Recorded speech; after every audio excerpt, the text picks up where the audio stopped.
నమస్తే welcome to Karun media news నేను Swathi bulletin లో ముందుగా హెడ్లైన్స్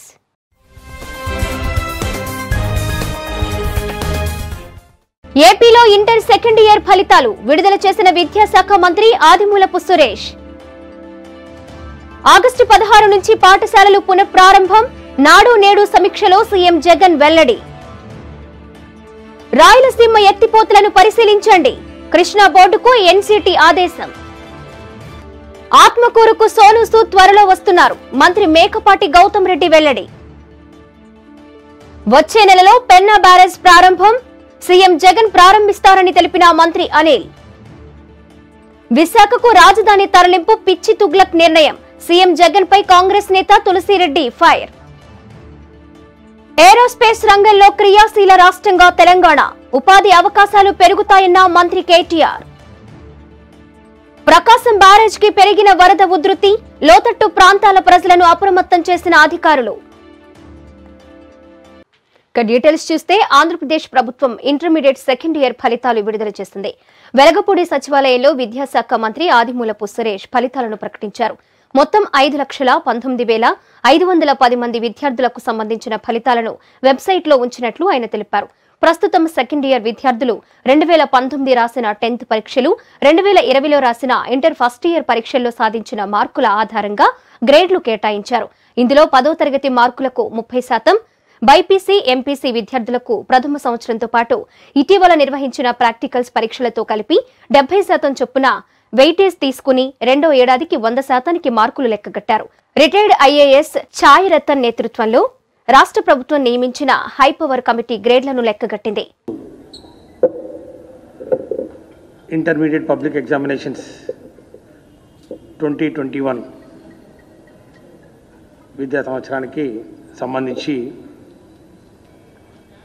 ఈరోజు ఫైనల్ రిజల్ట్ను ప్రకటించడం జరుగుతూ ఉంది. ఫైనల్ రిజల్ట్ అని ఎందుకు అంటున్నానంటే, ఒకసారి గతంలోకి వెళ్తే మార్చి 2021న ఈ యొక్క ఇంటర్మీడియట్ పబ్లిక్ ఎగ్జామినేషన్స్ షెడ్యూల్ విడుదల చేసినప్పటి నుంచి ఈ కోవిడ్ మహమ్మారి ఉధృతం, మరి ముఖ్యంగా సెకండ్ వేవ్ ఏ విధంగా తన తీవ్రతను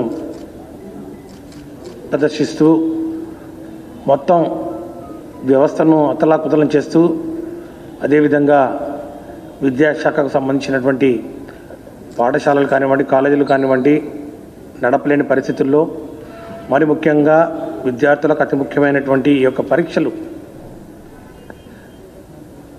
నిర్వహించే క్రమంలో మరి ఈ యొక్క కోవిడ్ వ్యాధి బారిన విద్యార్థులు పడకుండా ఉండాలని అన్ని ఏర్పాట్లు చేస్తూ మే 5న నిర్వహించాల్సినటువంటి పరీక్షలు అప్పుడున్నటువంటి పరిస్థితుల దృష్ట్యా పోస్ట్పోన్ చేసినటువంటి విషయాన్ని ఒకసారి గుర్తు చేస్తూ, అది మే 5th నుంచి 23rd వరకు జరగాల్సినటువంటి పరీక్షలు పోస్ట్పోన్ చేయడం జరిగింది. చివరకు మళ్ళా నిర్వహించాలని చెప్పి అన్ని ఏర్పాట్లు చేసినా కూడా సుప్రీంకోర్టు వారి డైరెక్షన్స్ను అనుసరించి జూన్ 25వ తారీఖున ఈ యొక్క intermediate public examinations March 2021 theory ఎగ్జామినేషన్స్ను రద్దు చేస్తూ గౌరవ ముఖ్యమంత్రి వర్యుల ఆదేశాల మేరకు AP CM YS Jaganmohan Reddy కీలక నిర్ణయం తీసుకున్నారు. రాష్ట్ర వ్యాప్తంగా ఆగస్టు 16వ తేదీ నుంచి పాఠశాలలను పునఃప్రారంభించాలని అధికారులకు ఆదేశాలు జారీ చేశారు. అలాగే అదే రోజున మొదటి విడత నాడు నేడు పనులను ప్రజలకు అంకితమిచ్చి రెండో విడత పనులకు శ్రీకారం చుట్టనున్నారు. అటు స్కూల్స్ రీఓపెన్ రోజున నూతన విద్యా విధానంపై సమగ్రంగా వివరిస్తామని సీఎం జగన్ తెలిపారు. విద్యార్థులకు విద్యా కానుక కిట్లను సైతం అదే రోజున పంపిణీ చేయాలని ముఖ్యమంత్రి విద్యాశాఖ అధికారులను ఆదేశించారు. ఆగస్టు 16 నుంచి స్కూల్స్ ప్రారంభించాలని సీఎం జగన్ ఆదేశించారని మంత్రి ఆదిమూలపు సురేష్ తెలిపారు. అలాగే విద్యా కానుక కిట్ల పంపిణీపై సమీక్ష నిర్వహించి అదనంగా డిక్షనరీలు కూడా జత చేయాలని సూచించారని అన్నారు. ప్రతి మండలంలో ఒక జూనియర్ కాలేజ్ ఉండేలా చర్యలు తీసుకోవడమే కాకుండా సుమారు 16,000 కోట్లతో రాష్ట్రంలోని అన్ని స్కూల్స్, కాలేజీలు ఆధునీకరించాలని ముఖ్యమంత్రి అన్నారని మంత్రి తెలిపారు. ప్రకాశం జిల్లా ఒంగోలు కలెక్టరేట్లో నిర్వహించిన సమావేశంలో ప్రభుత్వ సలహాదారు అజయ్ కల్లం పాల్గొన్నారు. భూ సర్వేపై నిర్వహించిన కార్యక్రమంలో కలెక్టర్ ప్రవీణ్ కుమార్, రెవెన్యూ శాఖ ఉద్యోగులు పాల్గొన్నారు. జిల్లాలో చేపడుతున్న భూ సర్వే పనులపై అధికారులు అజయ్ కల్లంకు తెలిపారు.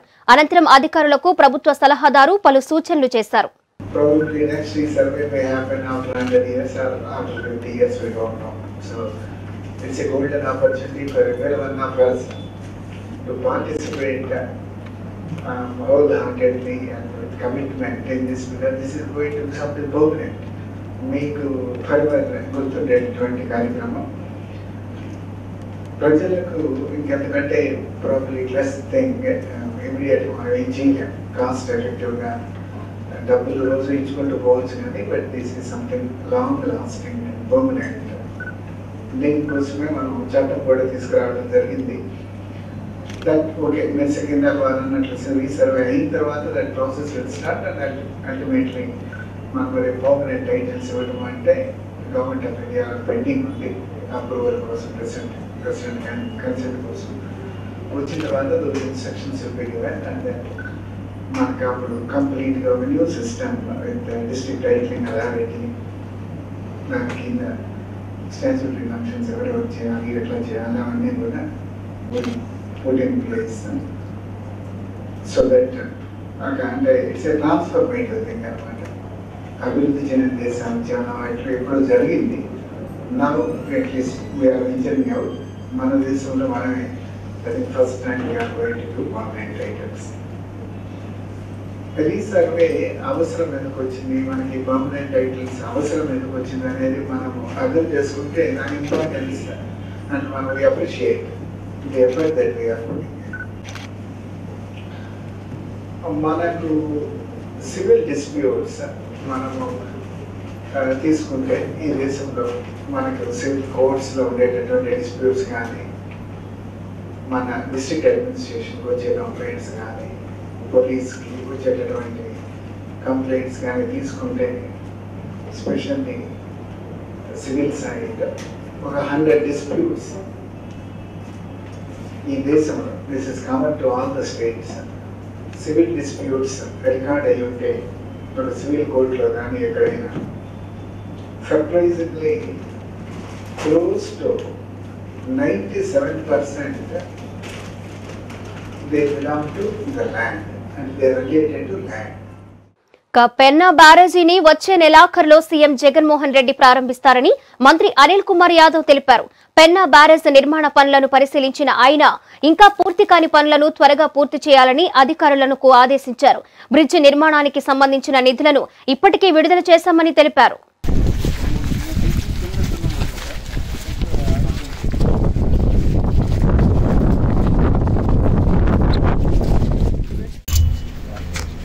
ఆ రైల్ గేట్ మధ్యలో మాత్రము బ్రిడ్జ్ ఒకటి పెండింగ్ ఉంది, అది కూడా ఈ నెలాఖరులో వచ్చే నెలాఖరు లోపల పూర్తి చేస్తాం. ఆ తిక్కన్న పార్క్ని కూడా దాదాపు ఒక 75 లక్షలతో తిక్కన్న పార్క్ అన్నీ కూడా చేసుకొని వచ్చే నెలే సీఎం గారి చేతుల మీదుగా బ్యారేజ్ కూడా పూర్తిగా ఓపెన్ చేయడం జరుగుతుంది. కోవిడ్ కారణాల వల్ల ఆక్సిజన్ సప్లై గేట్స్ కావచ్చు, ఇట్లాంటి కటింగ్ ఆక్సిజన్ సప్లై తక్కువ అవడం వల్ల బ్యారేజ్ వర్క్స్ కొంచెం స్లోగా జరుగుతుంది. లేబర్ కూడా పూర్తిగా కూడా ఎక్కడ కూడా లేబర్ అందుబాటులో, ఎందుకంటే ఈ వర్క్స్ అంతా కూడా బయట రాష్ట్రాల నుంచి వచ్చి చేసే లేబర్ వాళ్ళంతా మైగ్రేటెడ్ వర్కర్స్ కాబట్టి వాళ్ళందరూ వెనక్కి వెళ్ళిపోవడం జరిగింది. మళ్ళీ ఇప్పుడు వస్తూ ఉన్నారు. సో ఆల్ ఇంకా అంతా కూడా మైనర్ వర్క్స్ ఉన్నాయి, మేజర్ వర్క్స్ అంతా కూడా కంప్లీట్ చేస్తాం. సో మైనర్ వర్క్స్ ఏదైతే ఉన్నాయో అన్నీ కూడా ఈ మంత్ లోపలే ఫినిష్ చేసి. శ్రీకాకుళం జిల్లా కలెక్టర్ కార్యాలయంలో నిర్వహించిన దిశ యాప్ అవగాహన సదస్సులో పశుసంవర్ధక శాఖ మంత్రి సీదిరి అప్పలరాజు, స్పీకర్ తమ్మినేని పాల్గొన్నారు. ఈ కార్యక్రమంలో జిల్లా మహిళలు, యువతులకు దిశ యాప్ పై అవగాహన కల్పించారు. ప్రతి ఇంటికి దిశ యాప్ సేవలు చేరాలని మంత్రి ఆకాంక్షించారు. మన రాష్ట్రంలో మహిళలకు పూర్తి రక్షణ కల్పించేందుకు దిశ యాప్ ను తీసుకొచ్చామని తెలిపారు ఆయన. పార్లమెంటులో దిశ చట్టానికి ఆమోదం లభించేలా వైసీపీ ఎంపీలు కృషి చేస్తున్నారని తెలిపారు. ప్రతి గ్రామంలో ప్రతి ఇంటికి కూడా దిశ యాప్ పైన అవగాహన చేయించడానికి ఒక పెద్ద కార్యక్రమానికి శ్రీకారం చుట్టే దానిలో భాగంగా ఈరోజు అందరం సమావేశం అవడం జరిగింది. దీనికి గౌరవ స్పీకర్ శ్రీ తమ్మినేని సీతారాం గారు, అలాగే collector, SP, Pathapatnam MLA Reddy Shanti గారు కూడా హాజరవడం జరిగింది. నేను ఢిల్లీలో జరిగినటువంటి ఒక దురదృష్టకరమైనటువంటి సంఘటన తర్వాత నిర్భయ అన్నటువంటి ఒక చట్టాన్ని కేంద్ర ప్రభుత్వం తీసుకొని వచ్చింది. ఆ చట్టం అమల్లో ఉండగానే అలాంటి సంఘటనలు దేశవ్యాప్తంగా అక్కడక్కడ జరుగుతున్నాడు. మరి అలాగే 2019లో హైదరాబాద్ శివారులో జరిగినటువంటి ఒక సంఘటన చూసి చలించి మన గౌరవ ముఖ్యమంత్రి శ్రీ వైఎస్ జగన్మోహన్ రెడ్డి గారు దిశ చట్టం అన్నటువంటి దాన్ని అసెంబ్లీలో ప్రవేశపెట్టి తరువాత పార్లమెంటుకి సైతం పంపించడం జరిగింది. ఇది మరింత మోర్ స్ట్రింజెంట్లా దిశ యాక్ట్ నిర్భయ చట్టం కంటే కూడా విదిన్ 3 వీక్స్లో ఎంక్వైరీ జరిగి పనిష్మెంట్ కూడా ఇంపోజ్ చేసే విధంగా ఈ చట్టం రూపొందించడం జరిగింది. ఇది దేశానికే తలమానికమైనటువంటిది. ఖచ్చితంగా పార్లమెంట్లో కూడా ఆమోదం పొందుతుందని, అమెండ్మెంట్స్ ఆమోదం పొందుతాయన్నటువంటి ఆశాభావంతో ఉన్నాం. చూస్తున్నాం ఈ పార్లమెంట్ సెషన్లో మన ఎంపీలు మన రాష్ట్ర ప్రయోజనాల కోసం ఏ రకంగా పోరాడుతున్నారో మనందరం చూస్తూనే ఉన్నాం. కృష్ణా జలాల వివాదాల విషయంలో కావచ్చు, పోలవరం బిల్లుల విషయంలో కావచ్చు, మరి అలాగే మన రాష్ట్రానికి సంజీవని లాంటి ప్రత్యేక హోదా విషయంలో కావచ్చు, ఎంత చిత్తశుద్ధితో పోరాటం చేస్తున్నారు. దేశం మొత్తం ఈరోజు ఆంధ్రప్రదేశ్కి జరిగినటువంటి అన్యాయం గురించే చర్చించుకుంటా ఉందంటే మన ఎంపీలు, మన ముఖ్యమంత్రి జగన్మోహన్ రెడ్డి గారి నిర్దేశంలో ఎంత సమర్థవంతంగా పనిచేస్తూ ఉన్నారో మనందరికీ కూడా అర్థమవుతాం. మరి అలాగే ఈ అమెండ్మెంట్కి సంబంధించినటువంటి బిల్లు కూడా పార్లమెంట్లో ప్రవేశపెట్టడానికి మన ఎంపీలు ఖచ్చితంగా కృషి చేస్తారు. ఇది అతి త్వరలోనే రూపుదాల్చుతుందని నేనైతే ఆశాభావంతో ఉన్నాను. శ్రీ పొట్టి శ్రీరాములు నెల్లూరు జిల్లా ఆత్మకూరులో సోను సూద్ దాతృత్వంతో ఏర్పాటైన ఆక్సిజన్ ప్లాంటును పరిశ్రమల శాఖ మంత్రి మేకపాటి గౌతమ్ రెడ్డి లాంఛనంగా ప్రారంభించారు. 1.5 కోటి వ్యయంతో ఆక్సిజన్ ప్లాంటు నిర్మాణం చేపడుతున్నట్లు మంత్రి తెలిపారు. దీనికి తోడు మంత్రి ఇతర పనుల కోసం తన సొంత డబ్బులు 5 లక్షలు ఇచ్చారు. ఆక్సిజన్ ప్లాంటుకు విరాళమిచ్చిన నటుడు సోను సూద్ త్వరలోనే ఆత్మకూరు వస్తానని తెలిపినట్లు మంత్రి గౌతమ్ రెడ్డి చెప్పారు. ఆక్సిజన్ ప్లాంటును ఆత్మకూరులో ఏర్పాటు చేయడానికి కృషి చేసిన జిల్లా కలెక్టర్ చక్రధర్ బాబు, ఆత్మకూరు నియోజకవర్గ స్థాయి అధికార యంత్రాంగాన్ని మంత్రి ప్రత్యేకంగా అభినందించారు. ఈ సందర్భంగా సోను సూద్ ఫౌండేషన్ సీఎంఆర్ఎఫ్ కు తన వంతు సాయంగా 50,000 రూపాయలు ఇచ్చేందుకు ముందుకొచ్చిన దివ్యాంగురాలు నాగలక్ష్మిని మంత్రి సన్మానించారు. అనంతరం జగనన్న పచ్చతోరణం కార్యక్రమంలో పాల్గొని మొక్కలు నాటారు. గ్రీవెన్స్ డే కార్యక్రమంలో పాల్గొన్న మంత్రి స్థానికుల సమస్యలు అడిగి తెలుసుకున్నారు. త్వరలోనే వాటిని పరిష్కరిస్తామని హామీ ఇచ్చారు. ఈ కార్యక్రమంలో కలెక్టర్ చక్రధర్ బాబు, జాయింట్ కలెక్టర్లు హరేంద్ర ప్రసాద్, గణేష్, ఇతర శాఖల అధికారులు, వైసీపీ నేతలు పాల్గొన్నారు. ఆత్మకూరు హాస్పిటల్ కి ఇచ్చిన మన సోను సూద్ గారు వాళ్ళ డొనేషన్ ద్వారా ఈరోజు మన ఆత్మకూరు హాస్పిటల్కి ఆక్సిజన్ ఫెసిలిటీ అనేది ఈరోజు ఏర్పాటైంది. నిజంగానే నేను మా ఆత్మకూరు ప్రజల తరఫున నేను ఆయనకి అభినందనలు తెలుపుకుంటున్నాను, ధన్యవాదాలు తెలుపుకుంటున్నాను. ఎందుకంటే ఆ రోజు కోవిడ్ వచ్చిన పరిస్థితుల్లో మనందరికీ కూడా తెలుసు, ఆక్సిజన్ లేక, మెడిసిన్ లేక ఎంత ఇబ్బంది పడుతున్నారు. అలాగే రేపు రాబోయే రోజుల్లో ఒకవేళ మనకి 3వ వేవ్ కూడా వచ్చే పరిస్థితులు ఉంటే మనం అన్ని విధాలుగా ఏర్పాటు రెడీగా ఉండాలని చెప్పి ఈరోజు మన కేంద్ర ప్రభుత్వం కానీ రాష్ట్ర ప్రభుత్వం కానీ నిర్ణయం తీసుకోవడం జరిగింది. దీని ద్వారా మనం 3rd వేవ్కి కావాల్సిన ఏర్పాట్లన్నీ కూడా ముందుగానే తీసుకోవటం, అలాగే సోను సూద్ లాంటి వాళ్ళు ఇది ఇక్కడే కాదు, ఈ రాష్ట్రంలోనే కాదు, మిగతా రాష్ట్రాల్లో కూడా ఆయన ఒక ఫౌండేషన్ ద్వారా ఎన్నో వసతులు ఇది ఒక కోవిడ్ కోసం ఆయన ఏర్పాటు చేసింది జరిగింది. దీనికి ఈరోజు మన ఆత్మకూరు నియోజకవర్గానికి, ఈ హాస్పిటల్కి ఈరోజు ఆయన ఆక్సిజన్ ప్లాంట్ ఇవ్వడంలో నిజంగానే ఈ చుట్టుపక్కల ప్రాంతాలన్నింటికి కూడా నియోజకవర్గాలకి ఉదయగిరి కావచ్చు, వెంకటగిరి కావచ్చు, అటు బద్వేలు కావచ్చు, ఈ చుట్టుపక్కల 4 నియోజకవర్గాల ప్రాంతానికి ప్రజలందరికీ కూడా ఒక గట్టి నమ్మకం ఇచ్చింది. ఏంటంటే రాబోయే రోజుల్లో ఏదొచ్చినా సరే అన్ని విధాలుగా ఏర్పాట్లు చేసుకుంటామని. అలాగే ఇది సాధ్యం చేసిన మన కలెక్టర్ గారికి అలాగే మిగతా అధికారులందరికీ కూడా నా మనస్ఫూర్తిగా ధన్యవాదాలు తెలుపుకుంటున్నాను.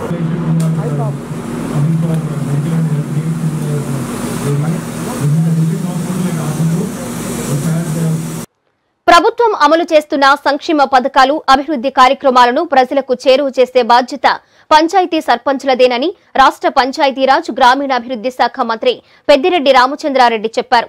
కృష్ణా జిల్లా ఇబ్రహీంపట్నంలోని నిమ్రా కాలేజ్ ఆడిటోరియంలో విజయవాడ డివిజన్ పరిధిలోని సర్పంచులకు శిక్షణ కార్యక్రమాన్ని మంత్రి పెద్దిరెడ్డి ప్రారంభించారు.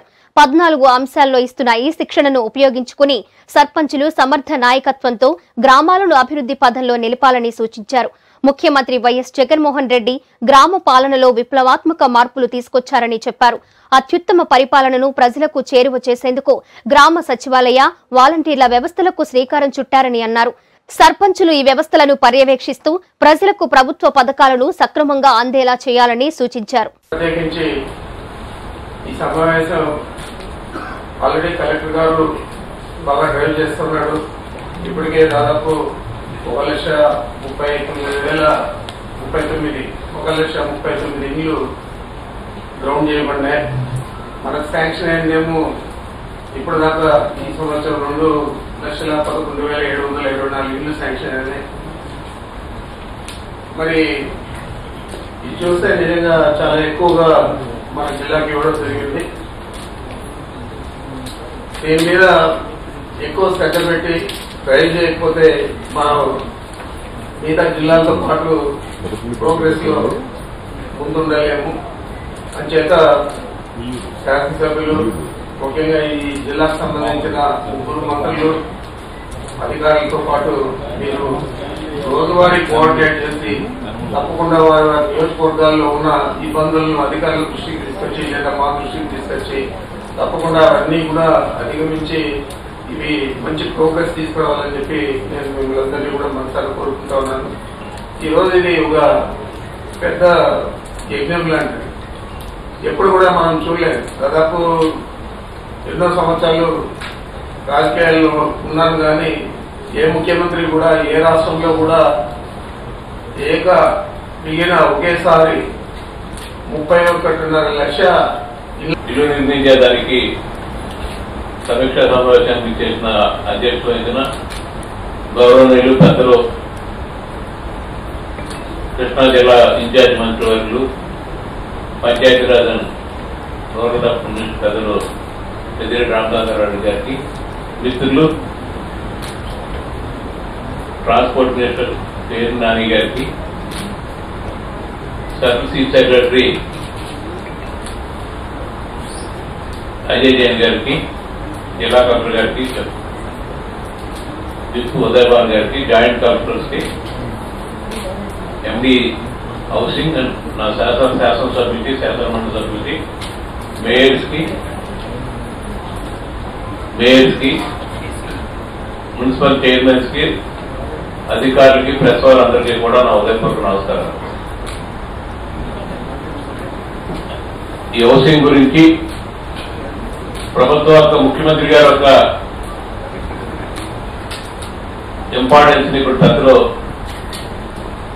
పెద్దిరెడ్డి రామచంద్రారెడ్డి గారు పూర్తిగా చెప్పడం జరిగింది. అలాగే మా హౌసింగ్ సెక్రటరీ మన అందరికీ కూడా ఒక హెడ్ మాస్టర్ లాగా నుండి పూర్తి స్థాయిలో మనకి అన్ని విషయాలు కూడా చెప్పి శాసనసభ్యులు అందరినీ కూడా ఎక్కువగా దీని మీద ఇన్వాల్వ్ అవ్వమని కోరటం జరిగింది. ఈ రోజు మీటింగ్ ముఖ్య ఉద్దేశం గౌరవ శాసనసభ్యులు అందరూ కూడా దీంట్లో పూర్తి స్థాయిలో సహకరించమని, ఈ ప్రోగ్రాం సక్సెస్ చేయడంలో మీ పాత్ర ఎంతో ఉందన్న ఉద్దేశంతో ఈరోజు మెయిన్గా ఈ మీటింగ్ ముఖ్య ఉద్దేశం అదే అని నేను తెలియజేస్తున్నాను. ఏపీ రాజధానిని అమరావతి నుంచి విశాఖకు తరలించాలనేది పిచ్చి తుగ్లక్ నిర్ణయమని ఏపీసీసీ కార్యనిర్వాహక అధ్యక్షుడు తులసిరెడ్డి అన్నారు. అమరావతిలో ఇన్సైడ్ ట్రేడింగ్ జరగలేదని సుప్రీంకోర్టు చెప్పింది కాబట్టి రాజధాని తరలింపును ఆపాలని డిమాండ్ చేశారు. రాజధానిని ముక్కలు చేస్తే అధికార వికేంద్రీకరణ అవుతుందని అన్నారు. అమరావతిలో రాజధాని బంగారు బాతు, నిధుల కొరత అనేదే లేదని చెప్పారు. వరదలు వచ్చినప్పుడు అమరావతి ముంపు బారిన పడదని తేలిందని ఆయన అన్నారు. అమరావతిలో ఒకే వర్గం వారు ఉన్నారనడం సహేతుకం కాదని, అన్ని వర్గాల వారు ఉన్నారని తెలిపారు. విశాఖకు రాజధాని తరలింపు నిర్ణయాన్ని ఉపసంహరించుకోవాలని కాంగ్రెస్ పార్టీ డిమాండ్ చేస్తోందని అన్నారు. వైకాపా ప్రభుత్వం తీసుకున్న నిర్ణయం ఇది ఒక చారిత్రక తప్పిదం, ఇది ఒక పిచ్చి తుగ్లక్ నిర్ణయం. ఇటీవల సుప్రీంకోర్టు ఆంధ్రప్రదేశ్లో రాజధాని అమరావతి భూముల క్రయ విక్రయాల్లో ఇన్సైడర్ ట్రేడింగ్ జరగలేదని కేటగారికల్గా చెప్పిన తర్వాతనైనా రాష్ట్ర ప్రభుత్వము మళ్ళా పునరాలోచించి ఈ రాజధాని తరలింపు నిర్ణయాన్ని ఉపసంహరించుకోవాలని ఆంధ్రప్రదేశ్ కాంగ్రెస్ కమిటీ డిమాండ్ చేస్తాము. ఎందుకంటే రాజధానిని అమరావతి నుండి విశాఖపట్నానికి తరలించేదానికి వైకాపా ప్రభుత్వం చెబుతున్న కారణాలు 6. 1 వికేంద్రీకరణ, 2 నిధుల కొరత, 3 వరద ముంపు, 4 నిర్మాణ వ్యయం పెంపు, 5 ఒకే సామాజిక వర్గం, 6వది ఇన్సైడర్ ట్రేడింగ్. ఈ 6 కారణాల్లో ఏ ఒక్క కారణం కూడా సహేతుకంగా లేదని తెలిపోయింది. వికేంద్రీకరణకు సంబంధించి రాజధానిని 3 ముక్కలు చేసి 2 ముక్కలు విశాఖపట్నంలో, 1 ముక్క అమరావతిలో పెడితే అది అభివృద్ధి వికేంద్రీకరణ కాదు, అధికార వికేంద్రీకరణ కాదు, అది విధ్వంసీకరణ. కాబట్టి వికేంద్రీకరణ అనేది రీజన్ కాదు. 2వది నిధుల కొరత.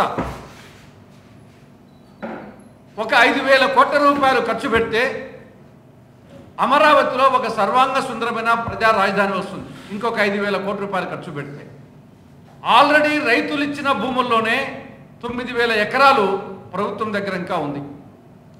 ఎకరాకు 10 కోట్ల రూపాయలు వేసుకున్నా 9,000 ఎకరాలకు 90,000 కోట్ల రూపాయలు ప్రభుత్వం దగ్గర ఉంది. ఆ 90,000 కోట్లలో కేవలం 5,000 కోట్ల రూపాయలు ఖర్చు పెడితే ప్రజా రాజధాని వస్తుంది. కాబట్టి నిధుల కొరత అనేది అంశమే కాదు. అమరావతిలో రాజధాని ఇది ఒక బంగారు బాతు, ఒక కల్పవృక్షం, ఒక కామధేను. కాబట్టి ఇక్కడ నిధుల కొరత కాదు, నిధుల వరద ఉంది, దాన్ని సక్రమంగా ఉపయోగించుకుంటే. కాబట్టి వాళ్ళు చెప్పే రీజన్ సహేతుకం కాదు. 3వది వరద ముంపు. 2009 సెప్టెంబర్లో కనీవిని ఎరుగని రీతిలో కృష్ణానదికి వరదలు వచ్చాయి. ఒక విధంగా వరద కాదు, అది జల ప్రళయం. అటువంటి సందర్భంలో కూడా అమరావతి రాజధాని ప్రాంతము ముంపుకు గురి కాలే. కాబట్టి అది రీజన్ కాదు. 4వది నిర్మాణ వ్యయం పెంపు. ఇక్కడ గునాది తీయాలంటే ఎక్కువ లోతుకు పోవాలా, నిర్మాణ ఖర్చు ఎక్కువ అని చెప్పేసి అది ఒక సాకు చెప్పారు. ఆల్రెడీ నిర్మాణాలు అయిపోయినాయి, గునాదులు ఆల్రెడీ అయిపోయినాయి, అసెంబ్లీకి అయిపోయింది, సచివాలయానికి అయిపోయింది, మిగతా భవనాలు ఆల్రెడీ వివిధ దశల్లో ఉన్నాయి. కాబట్టి అది సహేతుకంగా కాదు. 5వది అక్కడ ఒకే సామాజిక వర్గం ఉంది అనేది కారణమే కాదు. ఒకవేళ అదైనా వాస్తవం అంటే అది కాదు. అక్కడ 18% కమ్మ వాళ్ళు ఉంటే 24% రెడ్లు ఉన్నారు, 55% ఎస్సీలు బీసీలు ఉన్నారు. కాబట్టి అది సహేతుకం కాదు. మేధావుల సభలో మంత్రి సజ్జల మాటలు చేతుబడి క్షుద్ర పూజలు చేసేవాడు దైవనామస్మరణ చేసినట్లున్నాయని టీడీపీ నేత పిల్లి మాణిక్యరావు విమర్శించారు. మేధావులంటే ఏం చెప్పినా వింటారులే, వారికేం తెలుస్తుందిలే అని సజ్జల అనుకుంటున్నారా అని ప్రశ్నించారు. పేదరిక నిర్మూలన పేరుతో పేదల నిర్మూలన చేస్తోందని జగన్మోహన్ రెడ్డి గురించి మేధావులకు తెలియదా అంటూ ఆగ్రహం వ్యక్తం చేశారు. అమరావతిని, పోలవరాన్ని నాశనం చేసి ప్రత్యేక హోదాకు పంగనామాలు పెట్టిన జగన్ గొప్పతనం మేధావి వర్గానికి తెలియదా అని మాణిక్యాలరావు ప్రశ్నించారు. రౌండ్ టేబుల్ సమావేశం నిర్వహించాడు. జనరల్గా మేధావులతోటి, గొప్ప వ్యక్తులతోటి సమావేశం నిర్వహించేటప్పుడు కనీసం మన యొక్క లోపల ఉన్నటువంటి ఉద్దేశాన్ని ఇలాంటి మేధావుల ముందు నిజంగా మాట్లాడాలి, లేకపోతే వీళ్ళు మనల్ని కరెక్ట్గా అంచనా వేస్తే మన విలువ పరువు పోతుంది అనే ఉద్దేశంతో ఎవరైనా ప్రవర్తిస్తారు. కానీ మేధావులను కూడా తప్పుదారి పట్టించే విధంగా, మేధావులను కూడా తన అవసరాలకి వాడుకునేటువంటి విధంగా, మేధావులను కూడా మరి జగన్ కుట్రలో భాగస్వాములు చేసే విధంగా సజ్జల రామకృష్ణారెడ్డి మాట్లాడడం చాలా విచిత్రంగా ఉంది. సజ్జల రామకృష్ణారెడ్డి మాట్లాడినటువంటి మాటల్లో చాలా విలువైనటువంటి మాట, తనకి సూటబుల్ కానటువంటి మాట, తన పరిపాలనకి జగన్ ముఠాకి వర్తించినటువంటి మాట. ఏం మాట్లాడాడంటే నవ సమాజ నిర్మాణానికి మేధావులు కలిసి రావాలని. నవ సమాజ నిర్మాణం అంటే ఏమనుకుంటున్నాడు సజ్జల రామకృష్ణారెడ్డి? సజ్జల రామకృష్ణారెడ్డి నోట ఆ మాట వచ్చిందంటే చేతబడి చేసేవాడి నోట మంత్రాలు వచ్చినట్టుగా ఉన్నాయి. ఒక చేతబడి చేసేవాడు, ఒక క్షుద్ర పూజలు చేసేవాడు దైవ పూజ చేస్తామని ఎట్లయితే మాట్లాడతాడో, ఏ విధంగా అయితే ప్రజల్ని నమ్మిస్తాడో, ఏ విధంగా అయితే మోసం చేస్తాడో, నవ సమాజ నిర్మాణం కోసం మేధావులు కలిసి రావాలని సజ్జల రామకృష్ణారెడ్డి మాట్లాడుతూ ఉంటే ఒక చేతబడి చేసేవాడి నోట దైవ మంత్రాలు చదివినట్టుగా ప్రజలందరూ కూడా ఈరోజు అనుకునేటువంటి పరిస్థితి వస్తూ ఉంది. జగన్మోహన్ రెడ్డి కులాలకు మతాలకు వ్యతిరేకంగా పనిచేస్తున్నాడని, అందరినీ సమానంగా చూస్తున్నాడని వాళ్ళని నమ్మబలికే ప్రయత్నం చేశాడు. ఈరోజు ఆంధ్రప్రదేశ్లో కులాల పేరు మీద, మతాల పేరు మీద విడిపోయి ప్రజల మధ్య విద్వేషాలు రెచ్చగొట్టినటువంటి పరిస్థితి ఇప్పటివరకు ఎవరైనా ముఖ్యమంత్రులు కాలంలో జరిగిందని చెప్పేసి కనుక మనం పరిశీలిస్తే ఒక్క జగన్మోహన్ రెడ్డి కాలంలో మాత్రమే అలాంటి పరిస్థితి వచ్చింది. ఈ రాష్ట్రానికి రాజధాని లేనప్పుడు ఏరోస్పేస్, డిఫెన్స్ రంగాలకు రాష్ట్ర ప్రభుత్వం అత్యంత ప్రాధాన్యమిస్తుందని, ఈ రెండు రంగాల్లో దేశంలోనే తెలంగాణ క్రియాశీలక రాష్ట్రంగా ఆవిర్భవించిందని ఐటీ, పరిశ్రమల శాఖ మంత్రి కేటీఆర్ స్పష్టం చేశారు.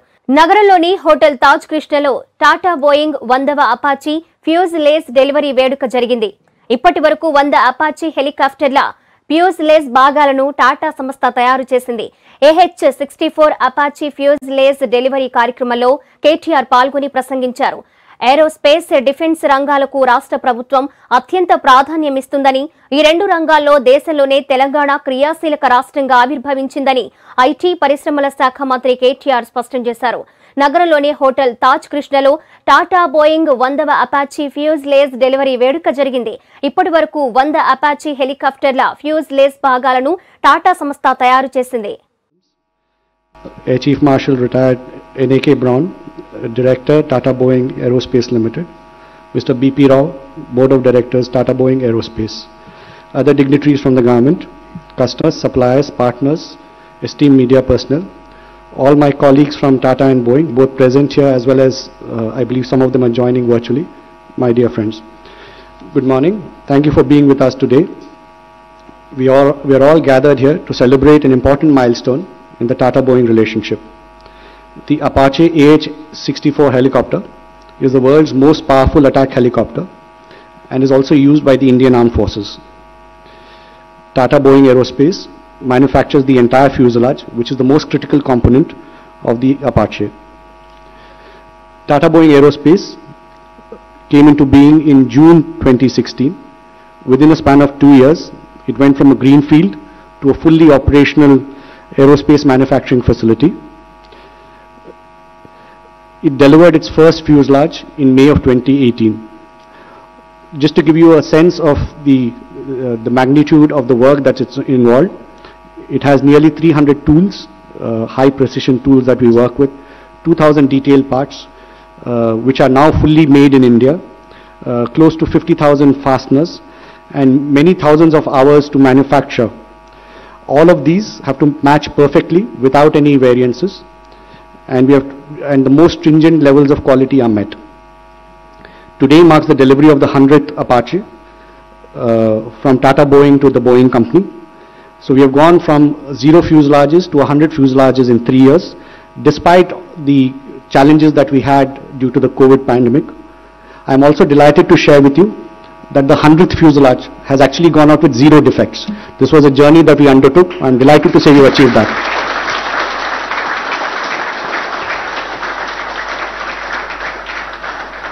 What has been achieved is a testament to the Tata and Boeing partnership. It is also a testament to the ability not just of Tata and Boeing, but to India and our ability to industrialize and ramp up complex aerospace programs that meet and exceed all global norms of quality, delivery and cost. I would like to welcome each one of you to the celebration, and without much further ado, I'd like to move to the next part of the program. Thank you. దేశంలో Pegasus వ్యవహారంపై AICC పిలుపు మేరకు Telangana Congress ఆధ్వర్యాన Indira park వద్ద ఆందోళన ధర్నా అనంతరం కాంగ్రెస్ నేతలు రాజ్ భవన్ కు ర్యాలీగా వెళ్లేందుకు ప్రయత్నించడంతో ఉద్రిక్తతకు దారితీసింది. ఇందిరా పార్క్ ధర్నా చౌక్ కు చెలో రాజ్ భవన్ కార్యక్రమంలో భాగంగా వెళుతున్న కార్యకర్తలను పోలీసులు అదుపులోకి తీసుకున్నారు. ఒకవైపు రాష్ట్ర వ్యాప్తంగా ముందస్తు అరెస్టులు, మరోవైపు వర్షం అయినా కూడా భారీగా చెలో రాజ్ భవన్ కార్యక్రమానికి పెద్ద సంఖ్యలో కాంగ్రెస్ నాయకులు, కార్యకర్తలు తరలివచ్చారు. మరోవైపు చెలో రాజ్ భవన్ సందర్భంగా ఇందిరా పార్క్ రాజ్ భవన్ వద్ద పోలీసులు భారీ బందోబస్తు చర్యలు చేపట్టారు. దేశద్రోహులపై ప్రయోగించాల్సిన సాఫ్ట్వేర్ ను ప్రతిపక్షాలపై ప్రయోగిస్తున్నారని సీఎల్పీ నేత భట్టి విక్రమార్క మండిపడ్డారు. చివరికి ఎన్నికల కమిషన్ అధికారులను కూడా వదలడం లేదంటూ భట్టి ఆగ్రహం వ్యక్తం చేశారు.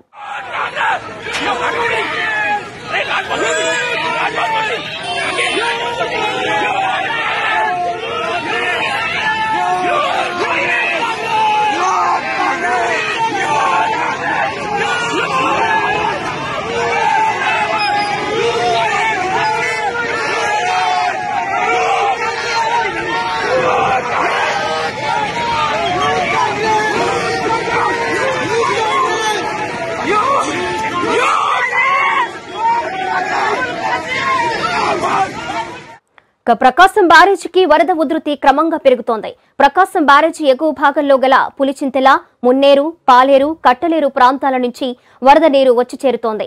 వరద ఉధృతిపై ప్రకాశం బ్యారేజీ ఎగువ ప్రాంతాల అధికారులను కలెక్టర్ జె నివాస్ అప్రమత్తం చేశారు. ప్రకాశం బ్యారేజీ నుంచి 40 గేట్ల ద్వారా 2 అడుగుల మేర ఎత్తి 35,000 క్యూసెక్కుల నీటిని సముద్రంలోకి విడుదల చేశారు. నందిగామ మండలం నుంచి వీరులపాడు మండలానికి రాకపోకలకు అంతరాయం ఏర్పడింది. పోలంపల్లి ఆనకట్ట వద్ద వరద నీరు 12 అడుగులు చేరుకుంది. పోలంపల్లి ఆనకట్టపై 50,000 క్యూసెక్కుల వరద నీరు ప్రవహిస్తోంది. పోలంపల్లి కాజ్వేపై రాకపోకలు నిలిచిపోయాయి. మరోవైపు రెవెన్యూ, పోలీస్ యంత్రాంగం వరద ఉధృతిని ఎప్పటికప్పుడు పర్యవేక్షిస్తున్నారు.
ఇవి bulletin updates. Keep watching Karun media news.